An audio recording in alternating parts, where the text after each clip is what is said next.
Hello बच्चों। अभी हम सेवन्थ क्लास का लास्ट चैप्टर देख रहे हैं। ये है चैप्टर 12। चैप्टर का नाम है अर्थ, मून एंड द सन।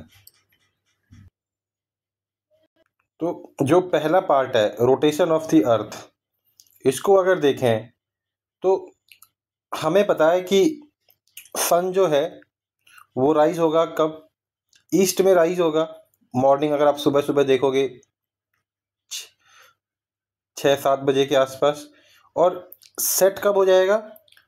शाम को। अगर आप देखोगे 6-7 बजे के आसपास गर्मी में, तो वेस्ट में ये सेट हो जाएगा। मतलब अगर ऐसे आप देखोगे सनराइज हो रहा है और सनराइज होके फिर सन सेट होगा। राइज होगा किस में? ईस्ट में। और सेट किस में होगा? वेस्ट में, है ना। तो ये होता क्यों है? ये होता किस लिए है? ये होता है because of rotation of the अर्थ, क्योंकि अर्थ रोटेट कर रहा है। ठीक है, तो एक बार समझते हैं इसको। तो अगर रोटेशन समझे, रोटेशन क्या होता है? Spinning motion. स्पिनिंग मोशन कौन कौन के साथ? जैसे आप देखोगे लट्टू घूमता है ना। अगर आप देखोगे लट्टू जो है, लट्टू का क्या होता है? स्पिनिंग मोशन होता है ना। ये एक ऐसे एक लोकेशन पे एक एक्सिस, जो माने अगर एक्सिस बोले तो जो आप इसकी कील देखते हो उसके ऊपर ये घूम रहा होता है ना। कई बार हो सकता है ये स्ट्रेट हो, कई बार हो सकता है ये कैसा हो? टिल्ट हो, थोड़ा सा झुका हुआ हो, है ना। तो एक एक्सिस, ये एक्सिस हो सकता है विजिबल हो, ये एक्सिस हो सकता है इमेजिनरी हो। इसी एक्सिस पे घूमना ना, रोटेट करना, स्पिनिंग जो आप बोलते हो उसको क्या बोलेंगे? रोटेशन, है ना। अब अर्थ देखते हैं, अर्थ कैसे रोटेट करता है। हाँ, तो अर्थ को अगर आप देखोगे तो रोटेशन बहुत सिंपल है। ये एक्सिस है इसकी, ये जो आप लाइन देख रहे हो, ये वाली लाइन जो अगर आप देख रहे हो, ये वाली लाइन, ये क्या है? ये एक्सिस है, एक्सिस ऑफ रोटेशन। कौन सी एक्सिस? Axis of rotation. ये जो एक्सिस ऑफ रोटेशन है, ये कितना टिल्ट है? स्ट्रेट तो नहीं है, टिल्ट है। टिल्ट कितना है? 23.45 डिग्री। ठीक है। और ये जो ऊपर वाला पार्ट आप देख रहे हो इसको बोलते हैं नॉर्थ पोल। जो नीचे वाला पार्ट है इसको क्या बोलते हैं? South pole. ये साउथ पोल हो गया, ये नॉर्थ पोल हो गया। ठीक है। और जो ये बीच वाली लाइन देख रहे हो, बीच वाली लाइन जा रही है एकदम, ये क्या है? इक्वेटर। ये क्या है? इक्वेटर। ठीक है। तो ये क्या हो गया? Rotation of earth. एक बार बुक पे आ जाते हैं।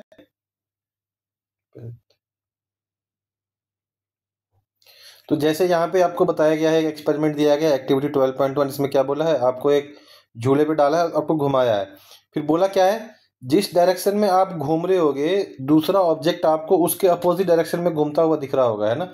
जैसे ट्रेन में आप आगे जा रहे होते हो तो आपको क्या दिखता है?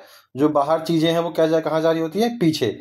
ऐसे ही जब आप क्लॉकवाइज घूम रहे होगे तो आपको दिखेगा दूसरी चीजें जो है, जो बाहर है, वो कैसे घूम रही है? Anti clockwise. फिर उसके बाद आपको स्पिनिंग का एग्जांपल दिया गया है, फैन का दे दिया, लट्टू का दे दिया, बास्केटबॉल दिखते होंगे आप लोग घुमाते हैं फिंगर्स पे। तो ऐसे ही अर्थ स्पिन करता है। अर्थ स्पिन करता है अपने एक्सिस पे, उसको क्या बोलेंगे? Axis of rotation. ठीक है। और एक्सिस ऑफ रोटेशन में अगर आप ऊपर से देखोगे तो ऊपर वाला पोल नॉर्थ पोल है, नीचे वाला पोल साउथ पोल है। और मूवमेंट कहाँ से कहाँ हो रही है? मूवमेंट हो रही है वेस्ट से ईस्ट को मूवमेंट हो रही है। कैसे हो रही है? West to east. ठीक है। और ऊपर से देखोगे तो कैसा दिखेगा? एंटी क्लॉकवाइज दिखेगा। ठीक है। और रोटेशन क्या है? रोटेशन किसी भी ऑब्जेक्ट का मूवमेंट है कहाँ पे? एक इमेजिनरी लाइन के थ्रू। उसके बाद क्या बताया है कि जो रोटेशन है आपका, रोटेशन से ही आपका डे एंड नाइट का फिनोमिना होगा सारा।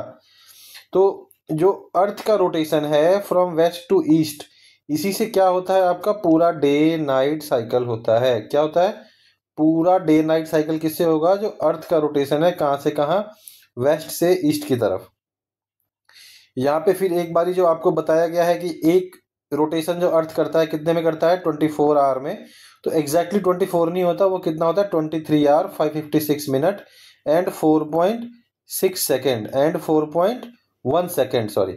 ठीक है। तो ये वाला पार्ट जो है यहाँ तक हमने कर लिया। अब एक बार नोट्स देख लेते हैं।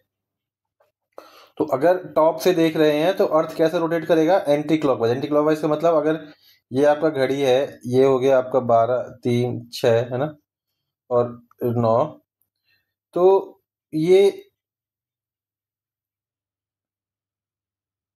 हो गया आपका क्या, क्लॉकवाइज। और सॉरी,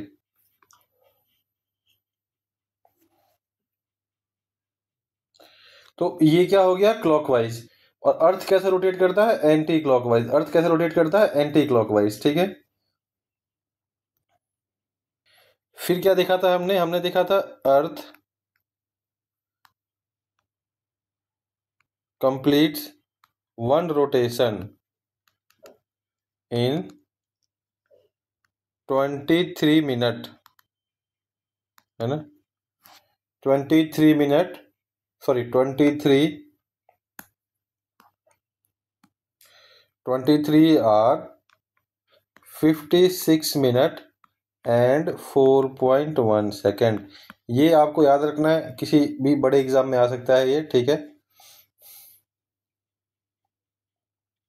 उसके बाद क्या था, रोटेशन कॉजेज, क्या कॉज करता है, डे एंड नाइट फिनोमिना।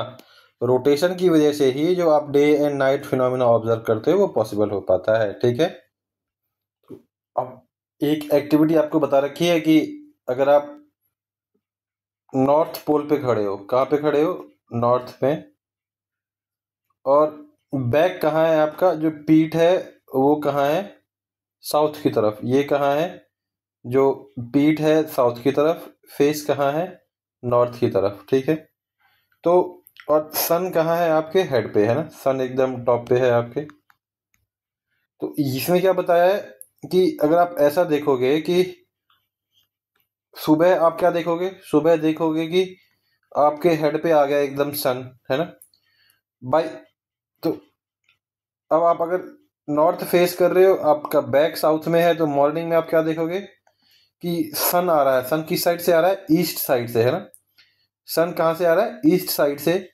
फिर इवनिंग में आप क्या देखोगे कि सन जो है डिसअपियर होने लग गया, है ना, और कहाँ से, आपके वेस्ट से क्या क्या आने लग गए, स्टार्स वगैरह आपको विजिबल होने लग गए, मून दिखने लग गया आपको, स्टार विजिबल होने लग गया। और अगर आप दोपहर में देखोगे तो आपको क्या दिखेगा, जो सन है एकदम हेड पे आ गया, है ना। जैसे यहाँ पे दे रखा है कि ये ईस्ट डायरेक्शन हो गया, ये वेस्ट हो गया, फेस आपका नॉर्थ की तरफ हो गया, और जो बैक है आपका कैसा हो गया, साउथ की तरफ हो गया। ठीक है, अब ये स्टेटमेंट है एक याद करने वाला आ गया। ये क्या आ गया, due to rotation of the earth the sun appears to rise in eastward direction, है ना, move across the sky from east to west. और ईस्ट में सन कैसा लग रहा है कि ईस्ट में उग रहा है, ईस्ट में राइज हो रहा है, और जाके वेस्ट में सेटल हो रहा है। ठीक है, और फिर उसके बाद क्या दिखता है आपको कि जो नाइट शुरू हो गया, रात जो है वो शुरू हो गया। ठीक, उसके बाद एक फैस्किनेटिंग फैक्ट बताया गया है कि जब हमने पढ़ा मेजरमेंट ऑफ टाइम और मोशन में, तो गैलीलियो का हमने पढ़ा था, गैलीलियो ने क्या किया, important property of pendulum, pendulum पे स्टडी करके सबसे पहले किसने बताया, गैलीलियो ने। उसके बाद दूसरा साइंटिस्ट जो आया, यूजीन जो आया, उसने क्या किया, उसने पेंडुलम की प्रॉपर्टी को यूज करके क्या बनाया, घड़ी बनाया। ठीक है, और एक दूसरा साइंटिस्ट था उसके बाद, कौन था, लियोन फोकल था। वो क्या किया था उसने, वो एक पेंडुलम को यूज किया पहली बार, क्या डेमोन्स्ट्रेट करने के लिए, अर्थ के रोटेशन को डेमोन्स्ट्रेट करने के लिए, और उसको क्या बोलते हैं, फोकल्ट पेंडुलम, है ना। अब इसी के ऑनर में जो है, आप इंडिया में देखोगे एक बहुत बड़ा पेंडुलम, यहाँ आप ये देख सकते हो कि जो फुको पेंडुलम है विद लेंथ ऑफ 22 मीटर, ये has been hung from skylight in the constitution hall of new parliament building in New Delhi. जो हमारा नया संसद भवन बना है वहाँ पे इस फुको पेंडुलम को, और इस का जो एक सैंपल है, ये एक जो है हमारे पार्लियामेंट में डिस्प्ले किया गया है। और ये जो सिंबलाइज से करता है integration of the idea of India with the vastness of the Cosmos, है ना। ये कैसे जो है इंडिया जो है कंप्लीट कॉस्मोस के साथ इंटीग्रेटेड है। ठीक है, अभी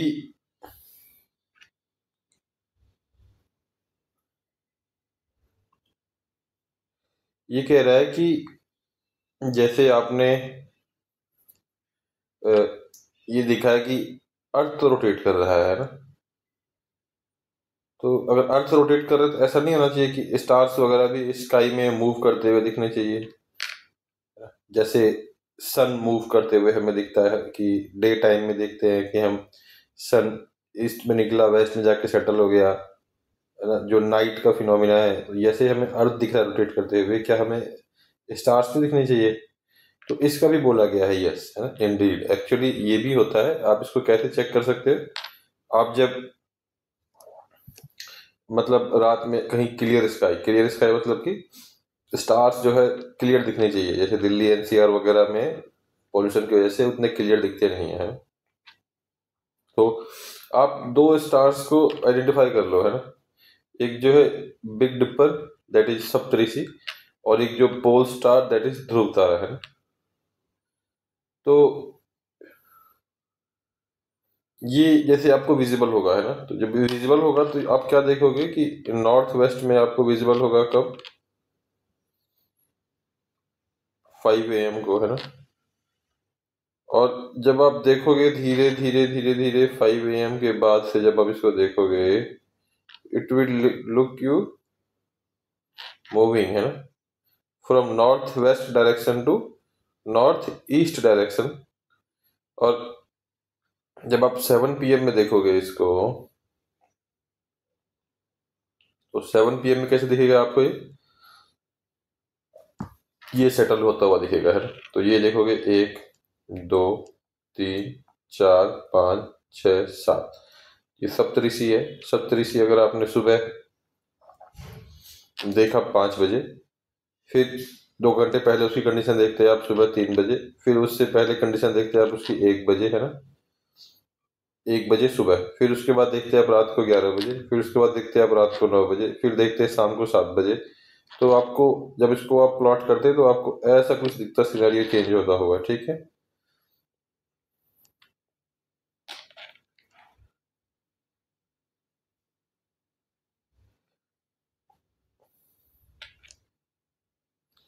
अब ये आप एक देख सकते हो जो पिक्चर लिया गया है किसमें, माहुली में, महाराष्ट्र में, है ना। तो astrophotographers take long exposure photographs keeping the camera shutter open for a long time. In such a photograph, the apparent motion of a star is recorded as arc of a circle known as star trails. तो जब आप बहुत देर तक camera का shutter जो है open रखोगे और फिर खाली देखोगे कि स्टार कैसे, मतलब स्टार का फिनोमिना, तो आपको कुछ इस तरीके से फोटो आएगी स्काई की, ना। क्या बोलते हैं इसको? Star trials. ये सब किसकी वजह से हो रहा है? आपके रोटेशन ऑफ अर्थ की वजह से हो रहा है खाली। फिर उसके बाद एक आपको अगला फैसिनेटिंग फैक्ट समझाया गया है यहाँ पे।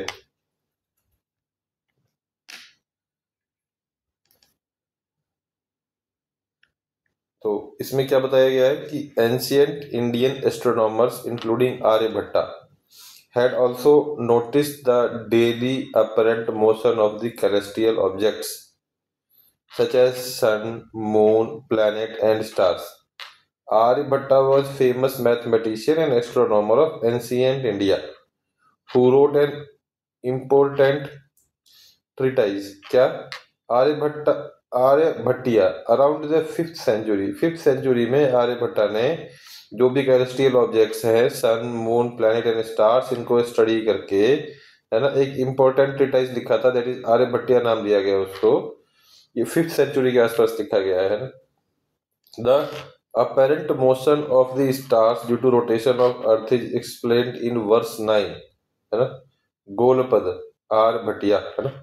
तो इसमें आप देखोगे तो जो है वर्स 9 जो है उसमें उसमें गोलपद जो है के टर्म में एक्सप्लेन किया गया है। वर्ष 9 गोल पद्य, इसमें क्या बोला गया है? अनुलोम गतिनोस्थ पश्यत्यचलं विलोमगम यद्यता, है ना,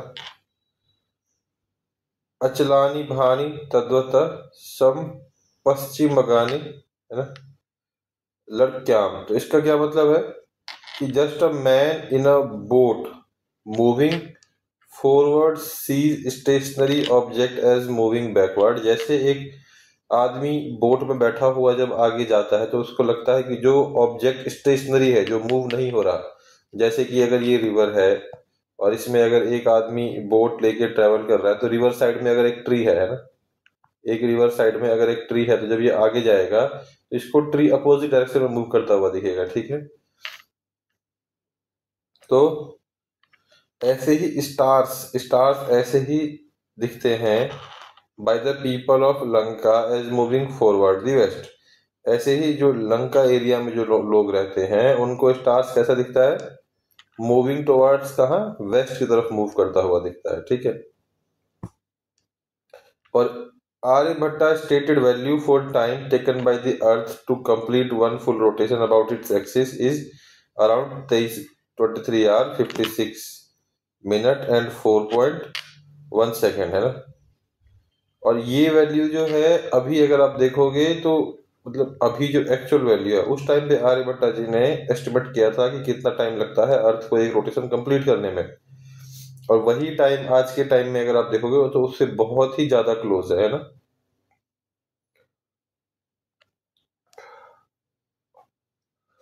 अब यहाँ पे आ गया कि मंथ के हिसाब से कैसे सिनेरियो चेंज हो रहा है। अभी तो हमने डे के हिसाब से देखा, तो मंथ के हिसाब से सिनेरियो कैसे चेंज हो रहा है वो हम पढ़ेंगे। और वो किसमें समझाया जाएगा? वो समझाया जाएगा रिवॉल्यूशन ऑफ अर्थ में। किसमें समझाया जाएगा? रिवॉल्यूशन ऑफ अर्थ में। अब रोटेशन वाला पार्ट देख लिया, अब हम रिवॉल्यूशन वाला पार्ट देख रहे हैं। तो ये स्टेट किया गया है कि जैसे आप देखते हो कि अर्थ जो है एक अपने एक्सिस पे तो रोटेट करता है ना, तो इस पे तो रोटेट करता ही करता है, बट ये सन के भी अराउंड चक्कर काटता है, पूरे सन के अराउंड, है ना। सन कहीं यहाँ पे होगा और इसके चारों तरफ ही चक्कर काटेगा, ठीक है। तो अर्थ जो है वो रिवॉल्व करता है किसके आसपास? सन की चारों तरफ भी रिवॉल्व करेगा, है ना। तो जैसे रोटेशन क्या होता है? रोटेशन होता है इमेजिनरी एक्सिस पे मूव करना, रोटेट करना, है ना। बट रिवॉल्यूशन होता है motion of the object around another object, किसी और ऑब्जेक्ट की चक्कर काटना, वो क्या कहलाएगा? रिवॉल्यूशन। वो क्या कहलाएगा? रिवॉल्यूशन। अब क्या कह रहा है? The path an object takes, जो पाथ ऑब्जेक्ट लेगा रिवॉल्व करते वक्त, उस पाथ को क्या बोलेंगे? ऑर्बिट। तो ये जो पाथ ले रहा है अर्थ, उस पाथ को क्या बोलेंगे? ऑर्बिट, ठीक है। तो अर्थ का जो ऑर्बिट है, तो जो अर्थ का ऑर्बिट है वो नियरली सर्कुलर है। मतलब ऐसे होगा, यहाँ पे सन होगा, थोड़ा सा एलिप्टिकल होगा, यहाँ पे कुछ डिस्टेंस है, यहाँ पे थोड़ा सा ज्यादा है, 3% ज्यादा है बस, और यहाँ अर्थ जो है अपना टिल्ट होके रोटेट कर रहा होगा, ठीक है। तो और क्या बोला गया कि अर्थ जो है एक चक्कर मारता है पूरे कितने में? 365 डेज में और 6 आवर्स में, है ना। तो हम तो हर साल बोलते हैं कि 365 डेज का है, बट यही 6 आवर जो है 4 साल बाद कितना हो जाता है? 24 आवर। तो इसी को कंपनसेट करने के लिए हम हर 4 साल बाद क्या बोलते हैं कि जो हमारे ईयर में डेट है वो कितना है? 366, जिसको आप क्या बोलते हो? Leap year. क्या बोलते हो? Leap year. समझ गए? तो क्यों होता है? क्योंकि हर साल हमारे पास 6 घंटे एक्स्ट्रा बच रहे होते हैं। अब अगला क्या कह रहा है? Changing view of sky from the earth. अगर आप देख रहे हो कि सीजन मंथ के साथ आप क्या फील कर रहे होगे कि मतलब जो स्काई का व्यू है वो चेंज हो रहा है। तो ये तो हमें क्लियर है कि जैसे जैसे अर्थ रिवॉल्व करता है सन के अराउंड, तो जो स्टार्स आपको स्काई में दिखते हैं सनसेट के टाइम पे, सनराइज के टाइम पे, अर्ली मॉर्निंग में और रात में वो चेंज होते रहते हैं, है ना। और वो अलग अलग डायरेक्शन में भी दिखेंगे आपको, उनकी डायरेक्शन भी चेंज हो रही होगी। जैसे ये आपको एक अच्छा एग्जांपल दिया गया है कि पहले तो ये देखो कि इंडिया जो है, इंडिया कहाँ पे है, नॉर्दर्न हेमिस्फेयर में। नॉर्दर्न हेमिस्फेयर में कहाँ पे है, नॉर्दर्न हेमिस्फेयर में। तो इससे आप अपने आप को कोरिलेट कर पाओगे, है ना, कि हमारे साथ जो होता है वो कैसे, क्या रीजन है। तो मार्च में अगर आप देखोगे तो ऐसे कुछ अर्थ टिल्ट है, और इस एरिया में जो है सन का जो एक्सपोजर है वो ज्यादा है ना। ये कौन सा है, सदर्न हेमिस्फेयर है ना। और यहाँ पे कहीं इंडिया होगा तो मार्च में जो है ना हमारे को बहुत ज्यादा गर्मी लगेगी ना बहुत ज्यादा सर्दी लगेगी, ठीक है। अगर आप जून में देखोगे तो इस पूरे एरिया में हीट आ रहा होगा, इस पूरे एरिया में आएगा, है ना। तो दिन में इधर आएगा, जब ये रोटेट होकर इधर आ जाएगा तो रात में इधर आएगा। अब अगर आप देखो तो जून में क्या होता है, गर्मी होती है, और ये नॉर्दर्न हेमिस्फेयर है, तो इस एरिया में तो कंटिन्यूअस लाइट आएगा। तो जून में है जो हमारे पास क्या रहेगा, कंटिन्यूअस जो है वो क्या रहेगा, समर सीजन रहेगा, है ना। और जून के बाद आप सितंबर में जाओ तो अर्थ ऐसे सितंबर में रोटेट कर रहा होगा, तो फिर जो ये वाला एरिया है, इस एरिया में क्या रहेगा, लाइट डायरेक्ट फॉल करेगा और अर्थ ऐसे स्पिन हो रहा होगा, ठीक है। तो ये हमारा कंपैरेटिवली क्या होता है, मतलब बहुत ज्यादा गर्मी नहीं, बहुत ज्यादा विंटर नहीं है। और फिर जब आप जाके देखोगे किसमें, दिसंबर में, तो जो ये वाला पार्ट है, इस वाले पार्ट में ज्यादा सन का एक्सपोजर रहेगा, अर्थ इस एक्सिस में हमारा रोटेट कर रहा होगा। तो दिसंबर हमारे लिए क्या होता है, नॉर्दर्न हेमिस्फीयर के लिए दिसंबर क्या होता है, विंटर का सीजन होता है, ठीक है। तो बहुत ज्यादा क्लैरिटी यहाँ से आनी होगी। अब नीचे देखते हैं, एक फैस्किनेटिंग फैक्ट क्या दिया गया है कि the Bhil and Pawra are indigenous communities, India की अपनी कम्युनिटी है ना, from Tapi valley in western India. Western India में तापी वैली में दो जो वहाँ के आदिवासी समुदाय हैं, भिल एंड पावड़ा, वो स्टार के अपीरियंस को यूज करते हैं क्या निकालने के लिए, कि मानसून कब आएगा, ठीक है। अब बताया गया है कि अर्थ पे जो है सीजन का फिनोमिना कैसे आता है। तो ये हमने बहुत क्लियर बता दिया था शुरू में ही कि अर्थ जो है एकदम सीधा ऐसे रोटेट नहीं करता, इसका एक्सिस जो है वो थोड़ा सा रोटेटेड होता है ना, 23.5 के आसपास रोटेटेड होता है। The earth maintain this tilt as orbit around the sun. और जब ये सन के अराउंड रोटेट कर रहा होगा तो इस टिल्ट को क्या करेगा, ये मेंटेन करेगा, ठीक है। और यही जो टिल्ट शेप है ना, इसी टिल्ट शेप की वजह से जो हमारा सीजन वाला फिनोमिना होता है कि हम month by month different phenomena observe करते हैं, ये इसी की वजह से होता है, क्योंकि हमारा अर्थ क्या है, स्फेरिकल शेप है और रोटेट कर रहा है टिल्टेड एक्सिस के अराउंड। अब आपको अलग अलग पोजीशन दी गई है, तो अगर आप मार्च में देख रहे हो तो मार्च में जो है नॉर्थ पोल वाला एरिया जो है डार्क है, बाकी एरिया में जो है वो लाइट फॉल कर रहा है, ठीक है। ऐसे ही रोटेट हो रहा होगा तो ये सिनेरियो चेंज भी नहीं हो रहा होगा, यहाँ पे तो मतलब पूरा ही डार्क रहता होगा। आप अगर जून में देख रहे हो तो जून में कुछ ऐसा सिनेरियो है, ये आपका जो है रोटेट कर रहा होगा, तो रोटेट कर रहा होगा तो ये वाला एरिया तो लगभग लगभग हमेशा डार्क रहता होगा, है ना।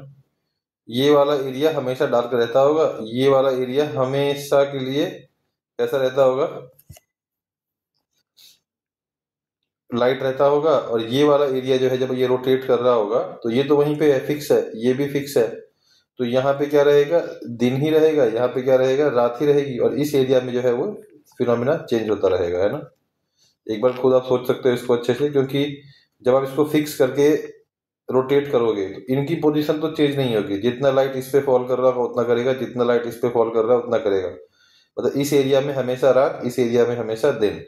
अब जून के बाद आ जाओ सितंबर में, तो सितंबर में समझाया गया है सितंबर में क्या होगा, जब ये रोटेट करेगा इतने एरिया में तो प्रॉपर सनलाइट फॉल करेगा, ठीक है। और बाकी एरिया में क्या करेगा, जो है डायरेक्ट सनलाइट फॉल नहीं करेगा। ठीक है।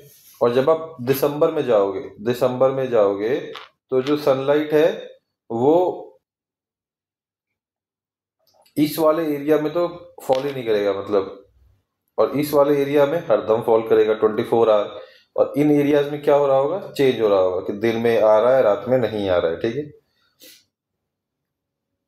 अब इसी पिक्चर को समझाया गया है कि जून में क्या है, जून में नॉर्दर्न हेमिस्फीयर जो है वो टिल्टेड है toward sun, while the southern hemisphere is tilted away from the सन।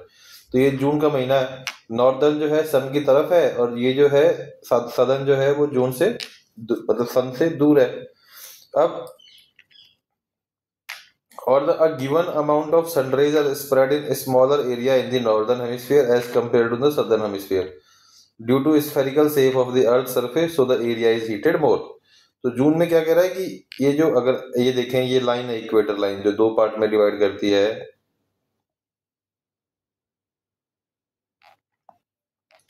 ये इक्वेटर लाइन है जो दो पार्ट में डिवाइड करती है। तो ये कह रहा है जो सनलाइट आ रहा है, गिवन सनलाइट, वो इस एरिया में ज्यादा फॉल कर रहा है एक गिवन एरिया में, इस एरिया में कम फॉल कर रहा है एक गिवन एरिया में। ठीक है। तो इसकी वजह से क्या हो रहा है, यहाँ पे हीट ज्यादा हो रही है, यहाँ पे जो है वो लो हो रही है ना। तो यहाँ आपको समर दिखेगा जो भी एरिया है इक्वेटर के आसपास, तो आपको हरदम में दिखेगा, बट यहाँ पे क्या दिखेगा, समर। और नीचे वाले एरिया में क्या दिखेगा, कंपेरेटिवली विंटर, जून में, है ना। तो अगर अगर आप देखोगे northern hemisphere receive sunlight for more than 12 hour in June. तो अगर आप नॉर्दर्न हेमिस्फेयर देख रहे हो तो यहाँ पे इस एरिया में ज्यादा सनलाइट फॉल कर रही है, इस एरिया में कम सनलाइट फॉल कर रही है, और यहाँ पे सनलाइट क्या आएगा, 12 घंटे से ज्यादा लगभग, है ना। तो यहाँ पे नॉर्दर्न हेमिस्फेयर में क्या होगा, ज्यादा इंटेंस सनलाइट आएगी which last for longer time causing summer season. इसका मतलब क्या होगा, ज्यादा हीट आ रही है, ज्यादा टाइम तक आ रही है, तो जून में हम क्या फील करेंगे कि समर सीजन है। ठीक है। और दिसंबर में सिचुएशन क्या होगी, अपोजिट होगी। दिसंबर में सिचुएशन अपोजिट क्यों होगी, क्योंकि फिर दिसंबर में जब ऐसे टिल्ट है तो अपोजिट कैसे हो जाएगा, ये एरिया ज्यादा एक्सपोज हो जाएगा, ये एरिया कम एक्सपोज रहेगा, यहाँ पे ज्यादा हीट आएगी, यहाँ पे कम हीट आएगी। तो नॉर्दर्न में कंपैरेटिवली ठंडा मौसम रहेगा as compare to southern hemisphere. ठीक है। एक एग्जांपल देके समझाया गया है आपको कि कैसे जब टिल्टेड रहेगा तो यहाँ पे आपको ज्यादा हीट मिलेगा एक गिवन एरिया में, और कैसे यहाँ पे जो हीट है वो स्प्रेड हो जा रहा है ज्यादा एरिया में। ठीक है। और अगर दिसंबर में देखोगे तो कैसे इक्वेटर के आसपास सदर्न पोल में कम एरिया में हीट ज्यादा डिस्ट्रीब्यूट हो रहा है, और नॉर्दर्न पोल में ज्यादा एरिया में उतना ही हीट डिस्ट्रीब्यूट हो रहा है, मतलब कम हीट आएगा। और इक्वेटर तक आते जाते देखो यहाँ पे कोई लाइट नहीं आ रही, जो पूरे दिन में कोई लाइट नहीं, और यहाँ पे कभी अंधेरा हो ही नहीं रहा। ठीक है। फिर आपको दोबारा नॉर्थ पोल पे क्या बताया गया, जो मैं आपको बता रहा था कि 24 घंटे लाइट आएगी और यहाँ पे 24 घंटे अंधेरा रहेगा। दिसंबर में क्या होगा, यहाँ पे 24 घंटे लाइट आएगी, यहाँ पे 24 घंटे अंधेरा रहेगा। ठीक है। मतलब लाइट मतलब सूर्य की रोशनी। और ये क्या कह रहा है, the season and length of day time are reverse in southern hemisphere as compare to northern hemisphere. किसी भी महीने में सीजन मौसम क्या रहेगा और दिन का लेंथ कैसे रहेगा, वो हमेशा उल्टा रहेगा, किस किस में, नॉर्दर्न हेमिस्फेयर में और नॉर्दर्न हेमिस्फेयर में और सदर्न हेमिस्फेयर में। ठीक है।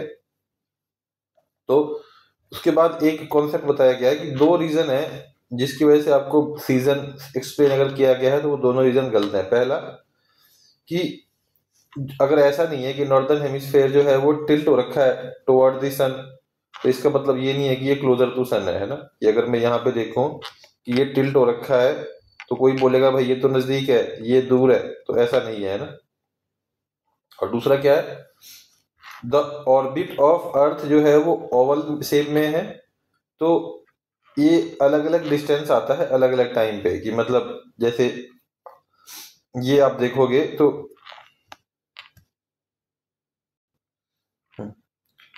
अगर ये देखो यहाँ से यहाँ वाला डिस्टेंस जो है,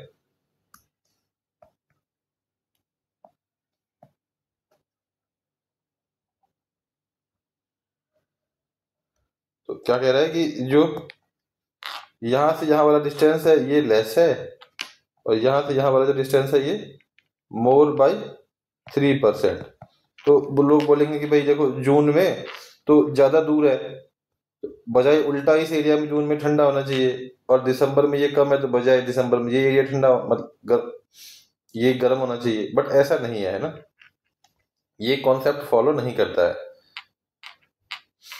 एग्जैक्ट रीजन क्या है? टिल्ट, जो अर्थ टिल्ट हो रखा है उसी की वजह से जो सन रेज का डिस्ट्रीब्यूशन है वो अलग हो जाता है, और उसी की वजह से हम जो है सीजन वाला फिनोमिना देखते हैं।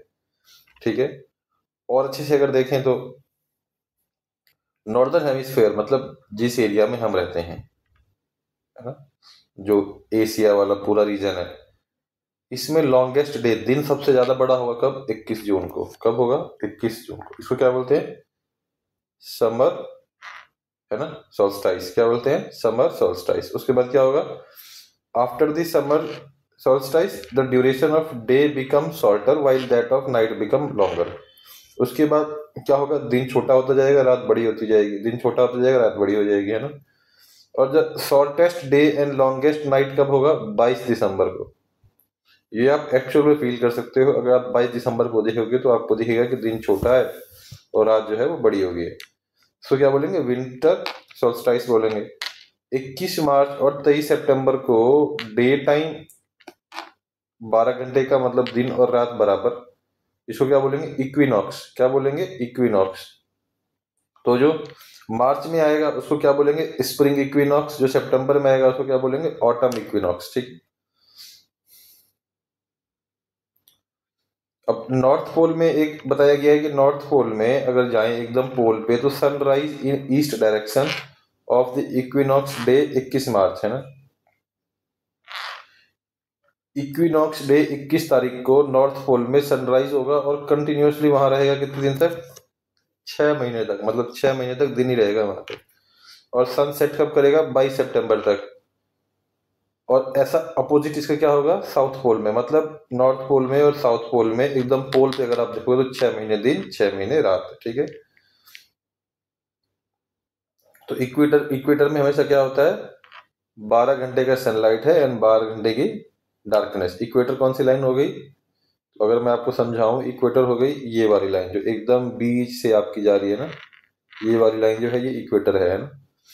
इस पे हमेशा एकदम बराबर दिन बराबर रात। ठीक है। और बहुत बहुत लिटिल डिफरेंस होगा intensity of sun rays falling on equator in different month. लगभग हर महीने में सेम इंटेंसिटी से फॉल कर रहा होगा। इसीलिए जो आप इक्वेटर वाले जितने देश हैं वहां पे आप देखोगे बहुत ज्यादा गर्मी होती है ना। और अगर हम देखें तो हमारा सदर्न इंडिया जो है, साउथ इंडिया जो है, वो इक्वेटर के सबसे नजदीक है, और जम्मू कश्मीर वाला जो एरिया है सबसे दूर है इक्वेटर के, है ना। तो तो इसीलिए जो है सीजन का इफेक्ट जो है साउथ इंडिया में बहुत प्रोमिनेंट नहीं होता। बट हाँ, जो साउथ इंडिया में अगर आप बारिश वगैरह देखते हो मानसून की वजह से होता है। जो सी वगैरह गर्म होके सी के पानी वगैरह आता है उसकी वजह से होता है, ना कि टिल्ट ऑफ अर्थ या रोटेशन या रिवोल्यूशन की वजह से। जो हम देखते हैं इक्वेटर वाले एरिया में ज्यादा सीजन नहीं होता है, मतलब सीजनल इफेक्ट जो है ज्यादा नहीं दिखते हैं। अगला टॉपिक आ जाता है हमारा। अगला टॉपिक क्या है हमारा? एक्लिप्स। अगला टॉपिक क्या है हमारा? अगला है सोलर एक्लिप्स। सोलर एक्लिप्स क्या है कि जो सन है, जो सन है और जो अर्थ है बीच में क्या रहेगा? मून रहेगा पूरा बीच में ना। और जो है सन की लाइट को मून ब्लॉक करेगा। तो इस फिनोमेना को क्या बोलेंगे हम? Solar eclipse. ठीक है। अब कोई बोलेगा कि भाई देखो कि मतलब सन इतना बड़ा है, मून छोटा सा है, अर्थ थोड़ा बड़ा है, तो ऐसा कैसे हो जा रहा है कि मतलब अर्थ के इतना बड़ा भी नहीं बोल सकते अगर ऐसा बोले, है ना, कि मून तो बस इतना सा है। और फिर ये अर्थ को कैसे मतलब पूरा कवर कर लेता है? जब यहाँ से लाइट आती है तो पूरा अर्थ को कवर कैसे कर लेता है ना। तो इसके लिए एक कॉन्सेप्ट आता है, वो कॉन्सेप्ट का नाम क्या है? अपरेंट साइज, है ना। अपरेंट साइज क्या होता है? कोई भी ऑब्जेक्ट का साइज जो आपको दिखता है, अपरेंट का मतलब क्या है? जो आपको दिख रहा है। ये डिपेंड करता है किस किस पे? एक्चुअल साइज पे और वो डिस्टेंस पे, वो कितनी दूर है आपसे, है ना। तो अब देखोगे तो आपको दिखेगा क्या कि सन और मून अगर आप अपने आंख से देखोगे तो लगेगा कि दोनों सेम ही साइज के हैं। क्यों दिखेंगे? क्योंकि मून छोटा है पर काफी नजदीक है, सन बहुत बड़ा है बट काफी दूर है ना। अब ये लोग बोलते हैं कि भाई अगर मैं सोलर सिस्टम देखूं तो सोलर सिस्टम में तो ये सन है और उसके बाद मार्स भी है, वीनस भी है, फिर अर्थ आता है ना। तो ये लोग क्यों नहीं रोकते? क्योंकि इनकी डिस्टेंस जो है वो ज़्यादा है, वो इतनी ज़्यादा है कि मतलब हमें बस ये एक डॉट की तरह दिखता है। जब कभी ऐसा होगा ना कि ये सेट बीच में आ गया तो ये बस एक डॉट दिखता है।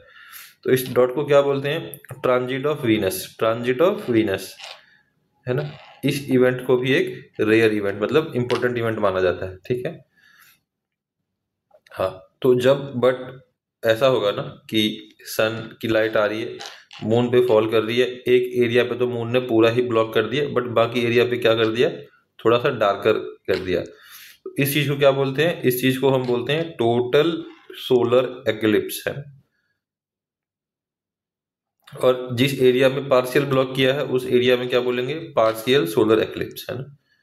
तो कुछ ऐसा आप देखोगे तो टोटल सोलर एक्लिप्स ऐसा दिखेगा कि पूरा मून ने एकदम सन के सेंटर में आके ब्लॉक किया हुआ है, ठीक है। पार्शियल कैसा दिखेगा? पार्शियल दिखेगा कि थोड़ा सा एरिया बस कवर किया गया है, ठीक है। बट अब इसमें जैसे ये देखो ना, टोटल सोलर एक्लिप्स जब खत्म हो रहा है, मूवमेंट हो रहा है, तो ये आपको दिख रहा है क्या? पार्शियल सोलर एक्लिप्स, ठीक है। अब इसमें ध्यान देने वाली बात एक बताई गई है कि कभी भी जब एक्लिप्स का इवेंट हो तो सन की इंटेंसिटी तब भी इतनी ज़्यादा होती है कि वो आपके आँख को डैमेज कर सकता है। तो डायरेक्टली देखना नहीं है, डायरेक्टली नहीं देखना, और सन ग्लास लगा के भी नहीं देखना, सन ग्लास या बाइनोकुलर टेलीस्कोप लगा के भी नहीं देखना। कैसे देखना है? सन की इमेज बनाओ किसी स्क्रीन पे और फिर देखो उसको, ठीक है। तो बहुत सारे जो इवेंट्स होते हैं जहाँ पे लोग ऑर्गेनाइज करते हैं क्या दिखाने के लिए कि भाई सोलर एक्लिप्स आपको देखने को मिलेगा, तो उस इवेंट्स में आप पार्टिसिपेट करो और उसमें भी सेफ्टी का ध्यान दो, ठीक है। आप एक मिरर यूज कर सकते हो। मिरर से क्या करोगे? आप एक इमेज पे, एक स्क्रीन पे इमेज बनाओ, तब देखो। फिर बोलोगे कि भाई जो मून की पोजीशन है वो चेंज हो रही है, तो कैसे? तो आप उस मिरर को एक मूवेबल स्टैंड पे रख दो और फिर आप उसको फॉलो करो। बट जो भी ये एक्टिविटी है ये आपने बहुत ही प्रिकॉशन से करना है ना, because it can damage anyone's eye. पुराने टाइम में जब रीजन पता नहीं था कि मतलब ये एक्लिप्स, ग्रहण जिसको बोलते हैं, ये हो रहा है, तो उस टाइम पे लोग इसको बहुत ही मतलब गलत तरीके से देखते थे। लोग डर जाते थे कि बोलते थे भाई देखो ऐसा क्या आ गया कि मतलब लाइट जो है वो ब्लॉक कर दिए, ब्लॉक हो गया हमारा जो मेन सोर्स ऑफ एनर्जी है। और वहां पे लोग खाना वाना खाना मतलब बंद कर देते थे कि भाई ग्रहण के टाइम पे खाना वाना नहीं खाना चाहिए। आज भी होता है ना। बट क्योंकि अब हमें पता चल चुका है this is just a celestial phenomena, और उसका कोई वैसा रीजन नहीं है कि मतलब इस टाइम पे हमें कुछ काम नहीं करना चाहिए या कुछ और, है ना। और एक इंडियन लैंग्वेज में जो है सूर्य सिद्धांता में आप सोलर एक्लिप्स का देखोगे बहुत ही अच्छे से एक पोयम टाइप में जो है एक्सप्लेन किया गया है, ठीक है। अगला टॉपिक देखते हैं। अगला क्या है? Lunar eclipse. लूनार जो है मतलब हम, अब क्या होगा? चंद्रमा को जब अर्थ जो है रिस्ट्रिक्ट कर देगा सन की लाइट मून पे जाने से, है ना। तो ये आपका सन हो गया, बीच में अर्थ आ गया और यहाँ पे कहीं मून है। तो जब एकदम यहाँ पे होगा तो ये टोटल होगा। जब थोड़ा सा बाहर निकला होगा मतलब थोड़ा सा लाइट अर्थ ब्लॉक कर देगा, थोड़ा सा लाइट जाने देगा, ये क्या होगा? पार्शियल हो जाएगा। जब थोड़ा सा लाइट जाने देगा, थोड़ा सा ब्लॉक कर देगा, तो ये क्या हो जाएगा? पार्शियल हो जाएगा। तो ये आपको ज्योमेट्री बना के दी गई, ये आपके एग्जाम में आ सकता है, इसको आपको बना के दिखाना है ना। तो टोटल एरिया कवर करेगा तो टोटल आ जाएगा, जब पार्शियल करेगा तो पार्शियल आ जाएगा, है ना।